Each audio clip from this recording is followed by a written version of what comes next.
Hello everyone, my name is Mr. Ramirez and today I will be doing my presentation over the Stanford Prison Experiment. I want to apologize in advance because my voice is a little weird right now because I have a cold right now. Okay, so this is my title slide stating the Stanford Prison Experiment with my name under. Okay, so this is my table of contents pointing out all the main points that I will be touching on today. Okay, so who was Philip Zimbardo? Philip Zimbardo, born 1933, died 2024, was a famous psychologist whose most famous work was the Stanford Prison Experiment. He was also a Stanford University professor for most of his life, and it was also the place where the experiment was held. He also wrote many books that talk about psychology in his educational work. Stanford Prison Experiment. What was the Stanford Prison Experiment?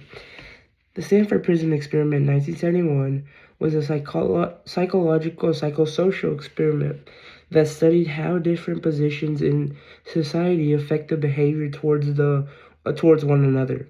The experiment involved students having to act like they were in a real prison and have different positions in that makeshift prison.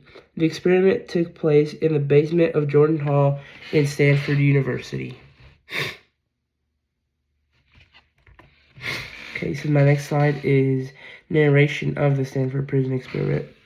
The Stanford Prison Experiment was a 6-day-long experiment that was supposed to be 2 whole weeks, but was cut short because of the psychological pain that some people were experiencing. Everything that happened during those 6 days was wrote down and published. As a reader, you can read through the whole narration, and you can understand the psychological pain that some people had to go through.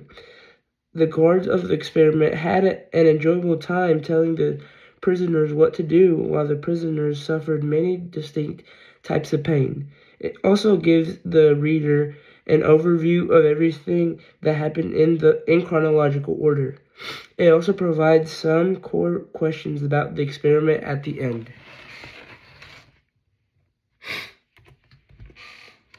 So my next slide is main points of the Stanford Prison Experiment. There were many crucial things that happened during the Stanford Prison Experiment. Things such as rebellions, mental breakdowns, attacking one another, and family and team interactions were all important parts of the Stanford Prison Experiment. They were important interactions because they helped Zimbardo and his team of researchers gather more information and also help them come to conclusions. Okay, so my next slide is the Stanford Prison Experiment from a psychological perspective. The Stanford Prison Experiment, one of the most famous modern experiments that include psychological challenges for its participants. The Stanford Prison Experiment was made to challenge the psychological state that the participants were in. The people who were the guards made the prisoners go through many psychological challenges, such as not letting them use the bathroom or making them call each other bad prisoners if they did not follow their exact orders. The Stanford Prison Experiment included many psychological factors that have helped psychologists today come to conclusions based on the experiment. My next slide is the Stanford Prison Experiment in the world around us. The Stanford Prison Experiment was a made-up psychological experiment. However, there have been many cases around the world and in history that reflect the same characteristics as the Stanford Prison Experiment. An example of this is when slavery was still present in the United States. Slaves had to go through harsh environments, but also many psychological challenges that their owners put them through. This closely reflects how the guards imposed punishments and other psychological consequences if the prisoners did not do what they were told. Next is the Stanford Prison Experiment and coercion. Something that researchers and psychologists have noticed in the Stanford Prison Experiment is that there is a lot of coercion present. The guards in the prison forced the prisoners to do things against their own will. They made them do things that they didn't want that they didn't want to do, because the prisoners knew that if they didn't do what the guards said, they would face a series of punishments. This is what raises ethical questions about the Stanford Prison Experiment. Next is the participants of the Stanford Prison Experiment. The guards and the prisoners that took part in the Stanford Prison Experiment were the most crucial part of the whole experiment. Without them, Zimbardo would not have made his discoveries. It is very interesting to see how the two different groups turned out. They all had very similar backgrounds and activities that they participated in, but in the experiment, the environment made them act differently. Since the guards had more power over the prisoners, they acted as they were better than the prisoners, even though they were very similar. Just because they had a higher place in the experiment, they thought that they were better than the prisoners. Next is the criticism against the Stanford Prison Experiment. After the Stanford Prison Experiment ended and was published for the public, Zimbardo received a lot of criticism.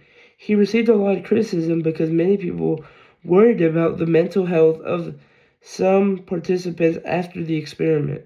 One of the main reasons that Zimbardo received criticism was because he grew a deep connection with the experiment that he even postponed the experiment because he was very invested into it. Since many prisoners were facing psychological challenges and even problems after the experiment was ended, Zimbardo was criticized for making the experiment go on for longer.